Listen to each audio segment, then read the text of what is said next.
एक और प्रश्न, ఇంకొక ప్రశ్న, do you observe some unusual joy when you come to the house of prayer? దేవుని మందిరానికి నువ్వు వచ్చినప్పుడు ఒక ప్రత్యేకమైన సంతోషం ఆనందాన్ని నువ్వు అనుభవిస్తూ ఉంటున్నావా? एक अजीब सा आनंद खुशी लगता है। ఒక ప్రత్యేకమైన సంతోషం ఆనందము దేవుని మందిరానికి వచ్చినప్పుడు। ఐజయా యెషయా గ్రంథము 57వ అధ్యాయము 7వ వచనం।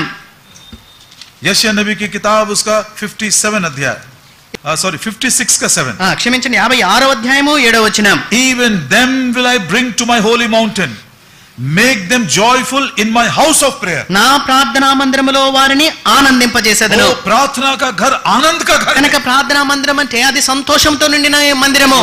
we must experience some special joy when the time is coming to go to the house of prayer. కనుక దేవుని మందిరానికి వెళ్ళాలనే సమయం వచ్చినప్పుడు, నేను మందిరానికి వెళ్తున్నాననే ఒక గొప్ప ఆనందం సంతోషాన్ని మనం కలిగి ఉండాలి। संतों की संगति में जब समय आता है तो हमारे मन के अंदर ऐसा उत्साह होना चाहिए, अरे कब जाऊं, मैं कब जाऊं प्रभु के घर में। కనుక పరిశుద్ధుల సహవాసమునకు సంబంధించిన సమయం వచ్చినప్పుడు మన హృదయంలో నేను ఎప్పుడు వెళ్ళాలా, ఆ సహవాసములో ఎప్పుడు పాలు పొందాలనే కోరికను మనం కలిగి ఉండాలి।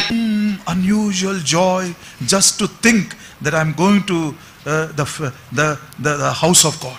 కనుక దేవుని మందిరానికి, ప్రార్థనా మందిరానికి నేను వెళ్తున్నానని మరి ఒక ప్రత్యేకమైన సంతోషం మనలో కలిగి ఉండుట। संतों की संगति का आनंद क्या है मेरे हृदय में? పరిశుద్ధుల సహవాసంలో ఉండే ఆ సంతోషం నా హృదయంలో ఉంటూ ఉన్నదా? एक उदाहरण मैंने भाई जेसी राव को बोलते हुए सुना।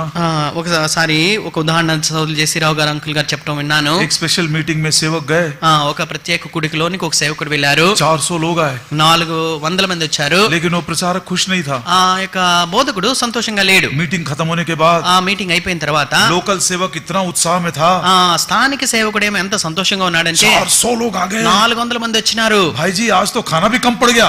సోదరుడా, నేడైతే వండిన ఆహారం కూడా తక్కువైపోయింది। हम तो सोचे भी नहीं थे इतने लोग आएंगे। ఇంత మంది వస్తారని మేము ఆలోచించలేదు। प्रचारक भाई ने कहा, అప్పుడు ఆ బోధకుడు అన్నారు, बुधवार के दिन బుధవారం प्रेयर मीटिंग के लिए कितने लोग आते हैं? సంఘ ప్రార్థనకి ఎంత మంది వస్తారు? बहुत दुख से वो अपने सर को झुका लिया। మరి ఎంతో దుఃఖంతో ఆ స్థానిక సేవకుడు తల ఉంచుకున్నారు। कह रहा था, ब्रदर 20 लोग भी नहीं आते। సోదరుడా, మరి కనీసం 20 మంది కూడా రారు। प्रेयर मीटिंग के लिए इच्छा नहीं हो रही है, ప్రార్థనకు, సంఘ ప్రార్థనకు కోరిక ఉండదు। बाइबल स्टडी के लिए इच्छा नहीं हो रही है, బైబిల్ పఠనం కొరకు కోరిక ఉండదు। महीने में एक बार नाइट प्रेयर होता है, మరి నెలలో ఒక్కసారి రాత్రికాల ప్రార్థన ఉంటుంది। वो भी हम 5 बजे तक प्रार्थना करना वो भी छोड़ दिए।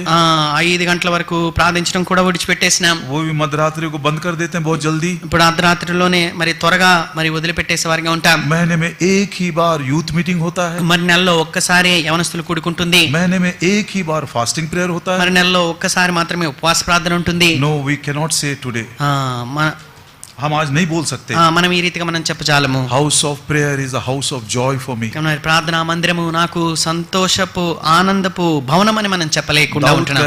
దావీదు అంటాడు, जब लोगों ने कहा आओ हम यहोवा के घर को चलें, तो मैं बहुत आनंदित हो गया। యెహోవా మందిరమునకు వెళుదుము రండి అని జనులు చెప్పినప్పుడు నేను ఎంతో సంతోషించినాను అంటాడు।